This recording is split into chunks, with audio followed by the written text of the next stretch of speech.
विपक्षी दलों के गठबंधन इंडिया को लेकर प्रधानमंत्री नरेंद्र मोदी की टिप्पणी के बाद अब बीजेपी और विपक्ष के बीच जुबानी जंग तेज हो रही है।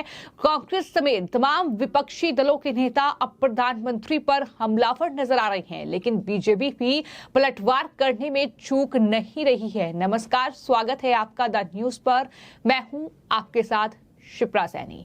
प्रधानमंत्री नरेंद्र मोदी की टिप्पणी के बाद अब ममता बनर्जी, जो कि पश्चिम बंगाल की मुख्यमंत्री हैं, उन्होंने प्रधानमंत्री पर हमला बोला है। ममता बनर्जी ने यह कहा है कि दरअसल उनके ख्याल से प्रधानमंत्री को इंडिया नाम पसंद है। इतना ही नहीं, ममता बनर्जी ने यह भी कहा है कि जितना बीजेपी और प्रधानमंत्री इंडिया के बारे में बोलेंगे, इसका मतलब साफ है कि उन्हें ये नाम पसंद है। लेकिन वहीं आम आदमी पार्टी के नेता, फिर चाहे वो अरविंद केजरीवाल हो या फिर राघव चड्ढा हो, लगातार प्रधानमंत्री की जो इंडिया को लेकर टिप्पणी की गई है, जिस तरीके से उन्होंने इस गठबंधन को दिशाहीन, भ्रमित करार दिया है, उसको लेकर बयान दे रहे हैं। राघव चड्ढा ने क्या कुछ कहा है, सुनिए। मुझे ये नहीं समझ में आ रहा कि इन लोगों को इंडिया शब्द से क्या परहेज है, और इंडिया शब्द को ये सिर्फ अंग्रेजी हुकूमत की ईस्ट इंडिया कंपनी या किसी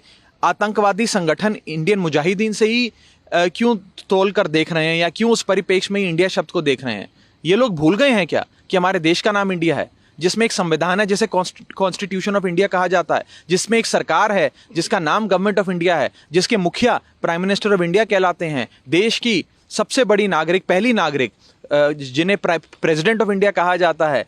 और ये तो वो सरकार है जो स्किल इंडिया से लेकर स्टार्टअप इंडिया, डिजिटल इंडिया, खेलो इंडिया, बढ़ेगा इंडिया, पढ़ेगा इंडिया, मेक इन इंडिया, न जाने कौन कौन सी इंडिया नामक शब्द का प्रयोग करते हुए स्कीम्स लाई, इनिशिएटिव्स लाई। आज इन्हें इंडिया शब्द से परहेज हो गया। इतना भी मन विचलित नहीं होना चाहिए विपक्ष की और तमाम राजनीतिक दलों की एकता देखकर। आप राजनीति के मैदान में मुकाबला करें हमसे, लेकिन इंडिया शब्द से आप नफरत ना करें। इंडिया इस देश के 135 करोड़ लोगों की रगों में बसता है। उस इंडिया को अपमान करना, उस इंडिया का अपमान करना, उसे इंसल्ट करना बंद कीजिए। जो तमाम राजनीतिक दल हैं जो इंडिया अलायंस के तहत एक कुनबे के नीचे आए हैं, उन सबका प्रयास है कि सरकार बहस में शामिल हो, सरकार लोगों के सवालों का जवाब देने के लिए मजबूर हो, सदन के भीतर आए। और एक पार्लियामेंट्री कन्वेंशन रहा है कि नो कॉन्फिडेंस मोशन का जो अंत में कंक्लूजन होता है वो माननीय प्रधानमंत्री जी द्वारा किया जाता है। तो इस इंस्ट्रूमेंट के जरिए मणिपुर पर बहस होगी, देश में इस समय जो ज्वलंत मुद्दे हैं, महंगाई से लेकर बेरोजगारी तक, उस पर बहस होगी। और सबसे बड़ी बात, एक लॉन्ग ड्यूरेशन बहस के बाद, एक लंबी चर्चा के बाद, एक छोटी 10-15 मिनट की रूल 176 की चर्चा नहीं, एक बड़ी गहन चर्चा के बाद प्रधानमंत्री जी खुद सदन के भीतर आकर अंत में अपना वक्तव्य देंगे, बयान देंगे, और मणिपुर के लोगों की जो तकलीफें हैं, जो देश के लोग जिन समस्याओं से जूझ रहे हैं, उन सारे मसलों पर अपने विचार देश के सामने रखेंगे। मात्र उद्देश्य यही कि प्रधानमंत्री आकर बोले सरकार को स्थिर करने, या आपको नहीं लगता कि संख्या बल उतना है कि आप चैलेंज कर? देखिए, जैसा कि मैंने कहा, बहुत बार पार्लियामेंट्री इंस्ट्रूमेंट्स इसलिए भी इस्तेमाल किए जाते हैं कि सरकार को मजबूर किया जाए कि वो सदन के भीतर आकर देश के जो ज्वलंत मुद्दे हैं, जो अभी सबसे बड़ा मुद्दा है मणिपुर का, उस पर जवाब दे। उसका मोशन का नतीजा क्या होगा, मोशन कौन हारेगा, कौन जीतेगा, उसकी परवाह करने की जरूरत नहीं है। इस समय सरकार और सरकार के मुखिया प्रधानमंत्री जी सदन के भीतर आकर जवाब दें, मणिपुर पर अपना मुंह खोलें। मणिपुर के लोगों की चीखें उनके कानों तक पहुंची हैं कि नहीं पहुंची, इस पर जवाब दें, इसलिए भी इस्तेमाल किया जाता। तो एक तरफ राघव चड्ढा ये कह रहे हैं कि विपक्ष जो है वो इसलिए एकजुट हुआ है, इंडिया इसलिए एकजुट हुआ है ताकि सरकार लोगों के सवालों को जवाब देने के लिए मजबूर हो। लेकिन वहीं जो दिल्ली के मुख्यमंत्री हैं, आम आदमी पार्टी के राष्ट्रीय संयोजक हैं अरविंद केजरीवाल, उन्होंने अमित शाह के ट्वीट को लेकर रिट्वीट किया है, एक तरीके से हमला सरकार पर बोला है और ये लिखा है कि लगता है तीर निशाने पर लगा है, तकलीफ बहुत हो रही है। तो इस तरह की ये जुबानी जंग है जो लगातार देखने को मिल रही है। लेकिन जैसे ही विपक्ष ने प्रधानमंत्री नरेंद्र मोदी को घेरने की कोशिश की तो वहीं उत्तर प्रदेश के मुख्यमंत्री योगी आदित्यनाथ ने भी विपक्षी गठबंधन का नाम जो इंडिया रखा गया है उसको लेकर हमला एक तरीके से विपक्षी नेताओं पर, विपक्षी दलों पर बोला और ये ट्वीट करते हुए उन्होंने पलटवार किया और लिखा कि कौवा अपना नाम हंस रख ले तो भी मोती नहीं चुगेगा। तो ये पलटवार एक तरीके से मुख्यमंत्री योगी आदित्यनाथ की ओर से किया गया है और ये भी लिखा गया है कि दरअसल नाम बदलने से गेम नहीं बदलता है। ये भी हमला जो है वो विपक्ष पर बोला गया है मुख्यमंत्री योगी आदित्यनाथ के जरिए। तो फिलहाल ये जो इंडिया नाम रखा गया है विपक्षी गठबंधन का, इसको लेकर प्रधानमंत्री ने हाल ही में जो बयान दिया था, जो टिप्पणी की थी, उन्होंने ये कहा था कि ईस्ट इंडिया कंपनी और इंडियन मुजाहिदीन जैसे जो आतंकी संगठन हैं उसमें भी जो इंडिया का जिक्र किया गया है, लेकिन इन्होंने किस तरीके का कार्य किया है ये प्रधानमंत्री की टिप्पणी थी। दिशाहीन इस गठबंधन को बताया था, लोगों को भ्रमित करने के लिए इंडिया नाम रखा गया, ये भी प्रधानमंत्री ने कहा, जिसके बाद इस तरह की ये जुबानी जंग देखने को मिल रही है आम आदमी पार्टी से लेकर कांग्रेस पार्टी के नेता और अब पश्चिम बंगाल की मुख्यमंत्री ममता बनर्जी भी पीछे नहीं रही और उनकी तरफ से ये बयान दिया गया। आपको ये बता दें कि ममता बनर्जी ने जो बयान दिया है उसमें ये कहा है कि हमारे प्रधानमंत्री नरेंद्र मोदी को धन्यवाद, मुझे लगता है कि उन्हें इंडिया नाम पसंद है, आम लोगों की तरह उन्होंने भी इसे स्वीकार कर लिया है।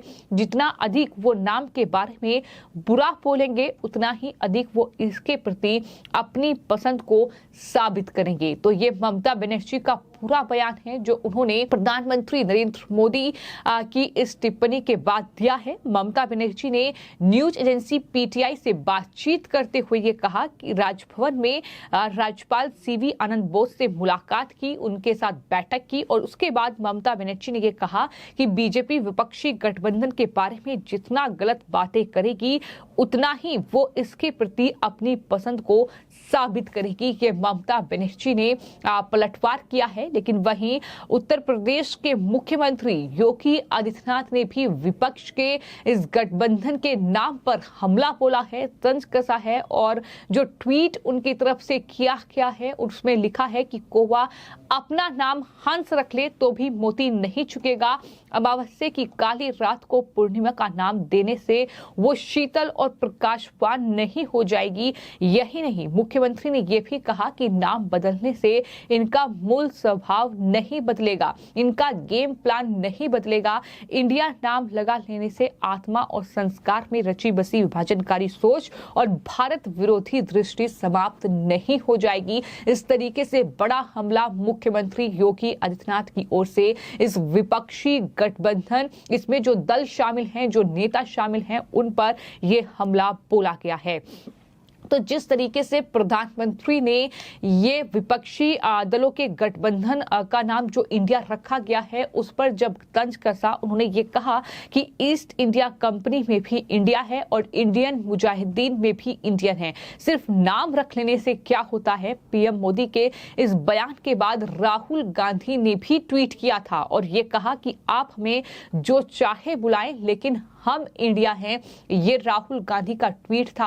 हालांकि इन सब के बीच केंद्रीय गृह मंत्री अमित शाह ने भी विपक्ष पर हमला बोला था। अमित शाह की ओर से भी ट्वीट किया गया था और उन्होंने अपने ट्वीट में अमित शाह ने ये लिखा था कि अपने बुरे अतीत से छुटकारा पाने के लिए विपक्षी गठबंधन ने अपना नाम बदला है, जिस पर अरविंद केजरीवाल ने पलटवार किया और ये लिखा कि लगता है तीर निशाने पर लगा है, तकलीफ बहुत हो रही है। तो ये है विपक्ष जिसने अपने गठबंधन का नाम इंडिया रखा और उस इंडिया को लेकर अब इस तरीके का बवाल शुरू हो गया है। ये पूरा मामला हालांकि चुनाव आयोग में भी पहुंच चुका है और इस तरीके से बीजेपी लगातार इस नाम को लेकर उन्हें घेर रही है। लेकिन ये तमाम जो विपक्षी दल हैं लगातार बीजेपी और प्रधानमंत्री नरेंद्र मोदी पर हमले बोल रहे हैं, लेकिन बीजेपी की तरफ से भी पलटवार लगातार किया जा रहा है। जिस तरीके से 2024 में लोकसभा चुनाव है और लोकसभा चुनाव में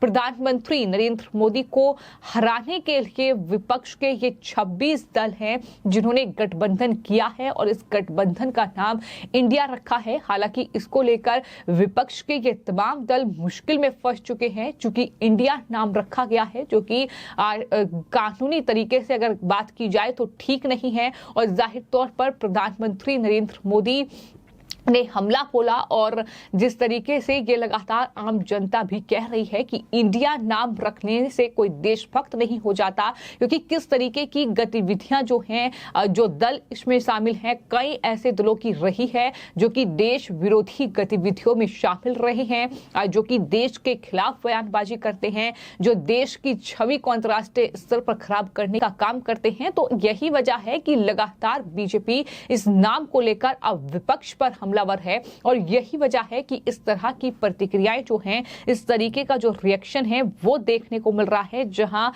पीएम मोदी के महज एक टिप्पणी के बाद पूरा विपक्ष आग बबूला है। लगातार संसद में भी अब इस पूरी मामले को लेकर हंगामा जो है वो किया जा रहा है और विश्वास प्रस्ताव जो है वो लाया जा रहा है। तो ये जाहिर तौर पर तमाम चीजें बौखलाहट ही विपक्ष की बयां करती है और अरविंद केजरीवाल की पार्टी से लेकर ममता बनर्जी की पार्टी, कांग्रेस और तमाम विपक्षी दल इस तरीके से अब इंडिया पर जो टिप्पणी पीएम मोदी की ओर से की गई है उसको लेकर अब हंगामा कर रहे हैं। फिलहाल आपकी इस पूरे मामले पर क्या राय है हमें कमेंट बॉक्स में जरूर लिखें और चैनल को सब्सक्राइब करें। धन्यवाद।